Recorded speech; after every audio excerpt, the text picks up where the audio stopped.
అయితే మేము పుట్టింది మొదలుకొని చనిపోయేంత వరకు కూడా మా బాధల్లో కానివ్వచ్చు, మా కష్టాల్లో కానివ్వచ్చు, మా సంతోషంలో కానివ్వచ్చు, ఎవ్వరు మమ్మల్ని చేరదీయలేదు. అయితే వాళ్ళందరూ కూడా ఏమంటున్నారంటే, నువ్వేం ఉపయోగం రా బ్రతికి, ఏం ఉపయోగం, వేస్ట్, చచ్చిపో అంటే వాళ్ళు వాళ్ళ మాటను పట్టించుకొని మేము చనిపోతాం, మా వల్ల కాదు, ఇంక మేము బ్రతకలేము అని ఎంతగానో ఫీల్ అవుతున్నారు. అయితే మీకోసం ప్రాణం పెట్టినవాడు ఒకడున్నారు. ఎవరంటే ఆపత్కాలమందు ఆదుకొనదగిన వాడు ఆయనే ప్రభువైన యేసుక్రీస్తు.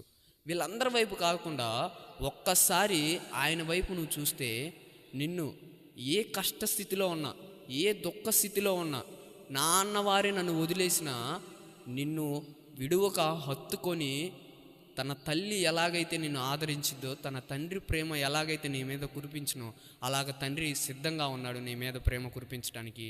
ఈరోజు నువ్వు సిద్ధంగా ఉన్నావో లేదో నాకు తెలియదు, కానీ దేవుడు చెప్తున్నాడు, ఎవరు ఆదరించినా ఆదరించకపోయినా నేను నిన్ను ఆదరిస్తాను.